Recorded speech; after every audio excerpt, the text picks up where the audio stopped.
오늘은 정교 분리. 요즘 기독교계가 현실 정치에 대해서 강하게 지금 올바른 방향을 위해서 외치고 있지 않습니까? 이 부분에 대해서 구체적으로 말씀드리면 지금 광화문에서 문재인 하야 투쟁을 벌이고 있는 기독교인들을 향해서 정교 분리의 원칙이 어긋난다. 이런 식의 주장을 하는 기독교 내에 그런 비판적 시각이 있는 걸로 알고 있습니다.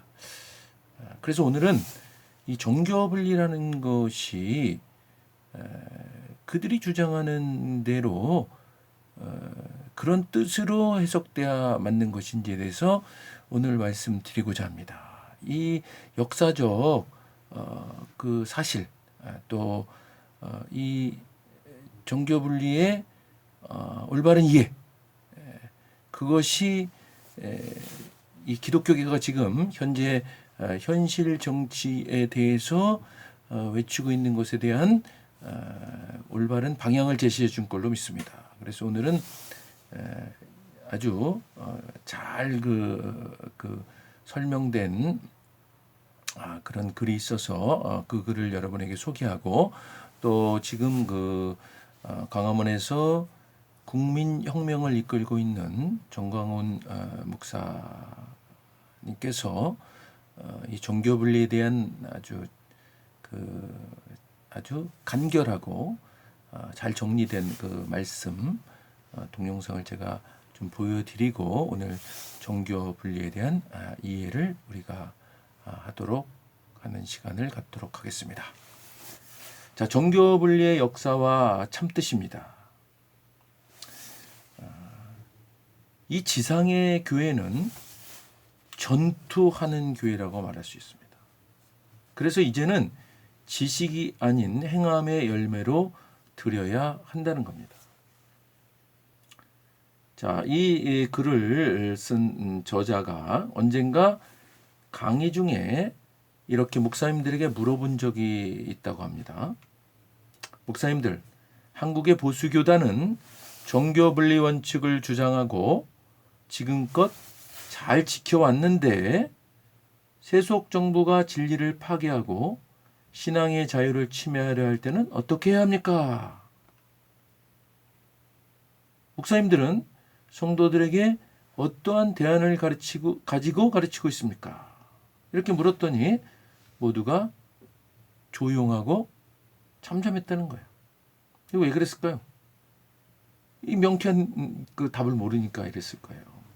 자, 이 시대의 많은 목사들은 교인들에게 교회가 정치를 말하지 않는 것이 정교 분리라고 주장하고 있습니다.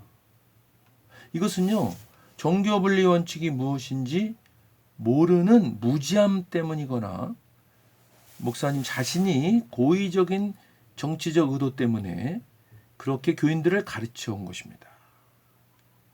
자, 그래서 이 글에서는요, 정교 분리 원칙의 역사와 정교 분리에 대한 개혁주의자들의 신학적 관점을 살펴보려고 하는 것입니다. 자, 첫 번째는요, 볼셰비키 혁명, 세속 정부에 의한 정교 분리 원칙을 파괴했다. 이것은 무슨 말이냐면요, 세속 정부와 정치가 종교, 교회에 철저히 개입한 예가 바로 볼셰비키 혁명이었습니다. 세속 정부는 기독교를 말살시키기 위해서 1918년 혁명동지회에서 평등을 내세워서 다음과 같은 법을 만들었습니다. 교회 재산 몰수, 종교교육 금지,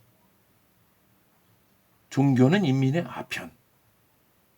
이렇게 소위 볼셰비키식 차별금지법을 제정하여서 정치가 교회의 자유를 박탈하고 파괴시켰습니다. 지금 대한민국은 평등과 인권이라는 명분 아래 어떤 일이 일어나고 있습니까? 자, 종교인 과세 통과시켰죠? 지금 차별금지법 제정을 지속적으로 시도하고 있습니다. 또 학생인권 조례를 만들어서 기독교 학교에 종교교육 금지를 강요하고 있습니다. 그리고 지방인권조례 제정을 지방자치단체 위주로 지금 막 가열차게 해나가고 있습니다. 자, 마치 소련의 볼세비키 혁명을 보는 것과 같은 일이 자유민주 국가인 대한민국에서 실제로 일어나고 있는데도 다수의 목회자들은 교회 안에서 오로지 정교 분리를 외치며 신앙의 자유가 유린다고 있음에도 지속적으로 방임하고 외면하고 있습니다. 현재 세속 정부의 통치자들이 성경의 진리를 거역하고 하나님의 선을 악을 선으로 주장할 때는 어떻게 해야 하는가? 실제적인 진리 파괴 세력 앞에 놓여 있는 한국 교회들에게 매우 시급한 신학적인 답변이 필요한 때인 것입니다. 자, 그렇다면요, 개신교에서 빼놓을 수 없는 존 칼빈, 이 존 칼빈의 저항권 사상이 어떤 것인지 오늘 우리가 알 필요가 있습니다. 자, 이 존 칼빈은 하나님의 권리를 도적질하려 할 때 그들의 머리에 침을 뱉어라고 했습니다. 아주 강력한 표현이죠. 칼빈은 요즘 일단의 목회자들이 하는 것처럼 교회에서 정치 얘기하지 않는 것이 종교 분리라고 말하지 않았습니다. 오히려 그 반대로 칼빈의 저항권 사상은 신앙의 자유를 빼앗으려는 모든 세속 권력들에게 침을 뱉고 강력히 저항권을 사용하라고 가르치고 있습니다. 자신이 개혁주의자라고 하는 한 목사가 종교 분리를 교회에서 정치 얘기를 하지 않는 것으로 주장하는 얘기를 듣고 마음이 어두워졌다고 합니다. 오늘 저도 마찬가지예요. 이 종교 분리에 대해서 잘못 알고 있는 그런 목회자들이 너무나 많이 있습니다. 그러니 그 목회자들한테 배운 그 성도들도 동일하게 그렇게 이해하고 있는 것이죠. 자, 그 칼빈주의자라는 목회자가 칼빈의 저항권 사상을 한다면 결코 그런 모순된 주장을 계속할 수 없을 것입니다. 세속 권력이 하나님의 권리를 도적질할 때 그들에게 복종할 것이 아니라 그들의 머리에 침을 뱉어야 한다. 양심을 가진 그리스도인은 그리스도께 마땅한 영광과 하나님께 마땅한 예배를 드리는 것을 그 많은 모든 압제적인 명령에 저항해야 한다라고 존 칼빈이 이야기했습니다. 자, 화란의 지도자 아브라함 카이퍼는 영역 주권 사상을 말했습니다. 이게 뭔가 하면요, 정치에도 하나님의 주권이 행사되도록 하는 것이 신자의 의무이다라고 했습니다. 아브라함 카이퍼는 우리 신앙생활에서 정치는 예외로 하라고 가르치지 않았습니다. 그 자신이 네덜란드 총리로서 하나님의 주권적 통치를 국가적 영역에서 감당하는 것이 자신의 소명이라고 보았습니다. 아브라함 카이퍼는 교회에서 정치 얘기하지 마라는 이 시대에 남발되는 어리석은 주장을 가르친 것이 아니라 그리스도인들의 적극적인 정치 참여를 주장했습니다. 신앙과 삶의 분리가 곧 세속화라고 이는 이 아브라함 카이퍼는 일갈하였던 것입니다. 아브라함 카이퍼의 주장이 성경적으로 신학적으로 옳다면 한국 교회의 얼마나 많은 목회자들이 지금 교인들의 세속화를 부추기고 있는 것일까 두렵고도 끔찍하지 않습니까? 광장에 나가서 잘못된 권력에 대해서 이야기하는 것이 세속화가 아니라 그것에 대해서 얘기하지 못하는 것이 아브라함 카이퍼에 의하면 세속화라고 얘기하고 있는 것입니다. 자, 목사들은 교회에서 교인들에게 정치 얘기하지 말라고 주장하기 전에 목사 자신이 이 시대를 끌어안고 함께 기도하고 교인들에게 삶과 신앙의 전인적인 일치를 주장하는 개혁주의의 신앙으로 우리 삶의 전 영역에 하나님의 주권이 임하도록 치열하게 가르쳐야 할 것입니다. 아브라함 카이퍼는 그의 영역 주권론 신학에서 이렇게 말하고 있습니다. 전능하신 하나님만이 모든 피조물 위에 홀로 주권적이시며 하나님은 하늘과 땅의 모든 권세를 그의 아들 예수 그리스도에게 주었으며 예수 그리스도의 주권은 모든 삶의 개별 영역들에서 인정되어야 한다. 정치에도 하나님의 주권이 행사되도록 하는 것이 기독교인들의 책무이자 의무이다. 이 위대한 개혁주의 신학자들과 신앙의 스승들은 오늘날 목회자들과 얼마나 차원이 다른지 필설로 형용하기 어려울 정도입니다. 왜 우리는 칼빈주의, 개혁주의 목사라고 하면서 그들을 배우지 않고 따르지 않는 것인가 라고 말하고 있습니다. 자, 우리가 살고 있는 이 지상의 교회는요, 전투하는 교회입니다. 그래서 이제는 지식이 아닌 행함의 열매로 드려야 한다는 것이에요. 지상교회는 죄와 사망의 세력과 싸우는 교회이며 진리를 거역하는 거짓과 불의의 세력과 전투하는 교회입니다.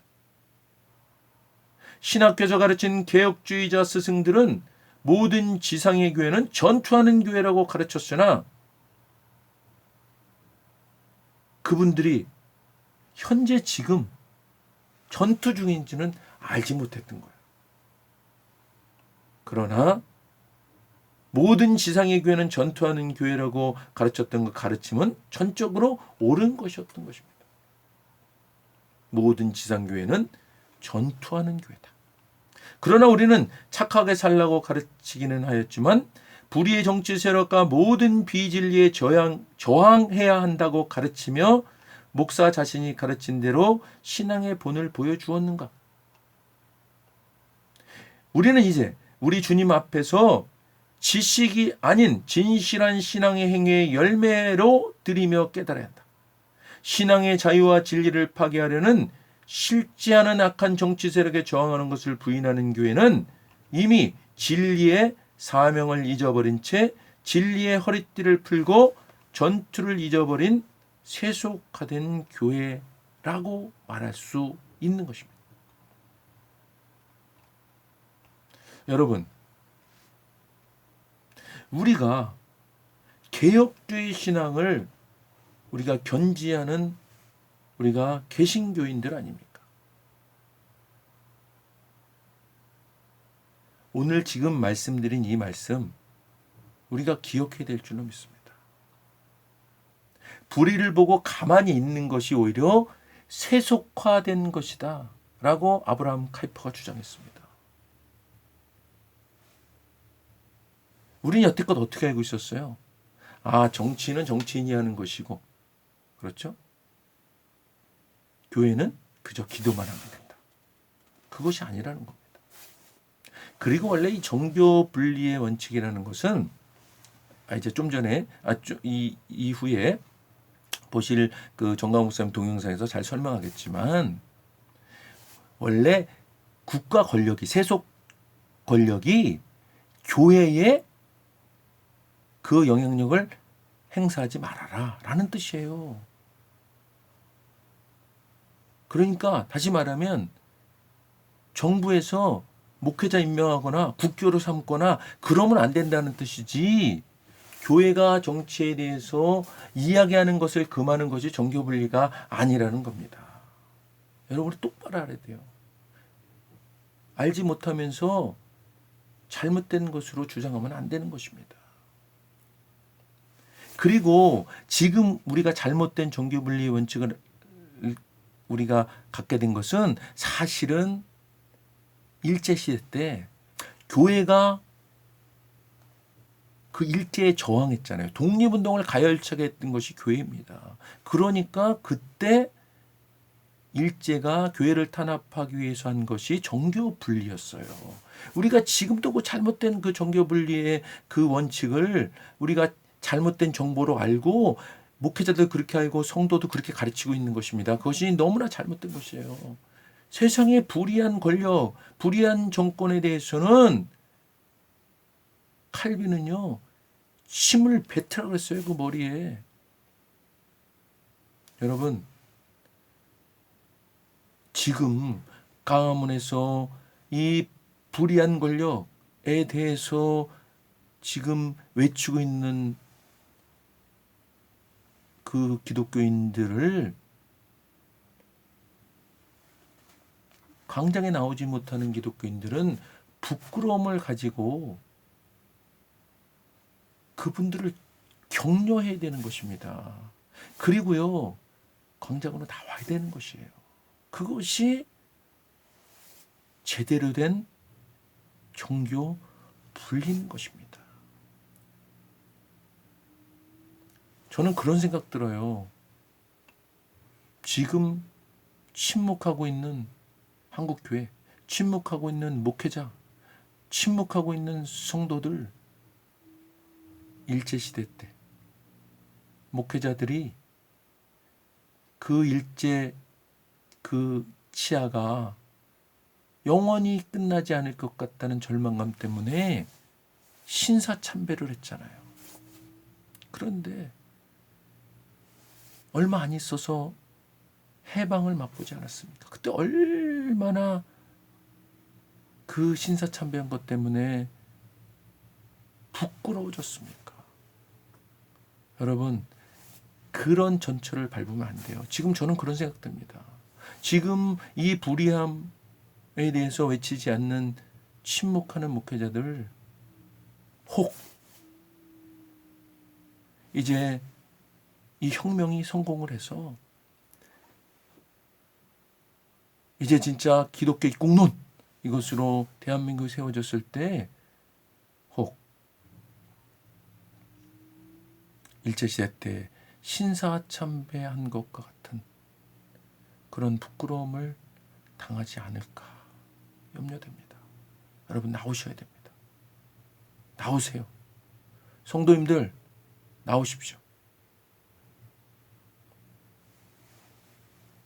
자, 이제 우리 동영상 정강호 목사님께서 정교분리에 대해서 어떤 분의 집회 중에 질문을 받고 대답하는 동영상이 있는데 아주 쉽게 잘 설명하고 있어요. 우리 듣고 오늘 말씀은 마치도록 하겠습니다.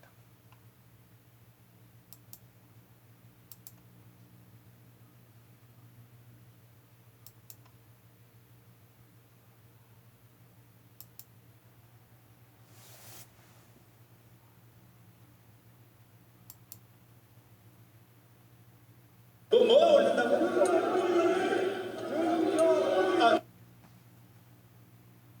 정교분리 한 명 다시 앉아. 나 이제 또 보청소 시키는데 보청소. 참 이 진주가 멍청해가지고 참 내가 그렇게 떠드는데 아직도 모르시고 기독교인들한테 투표하세요. 또 기도하고 하세요. 그러면 정교 분리의 원칙에 따라서 하면 안 됩니다. 이렇게 말하거든. 이거는 무식이 충만이에요.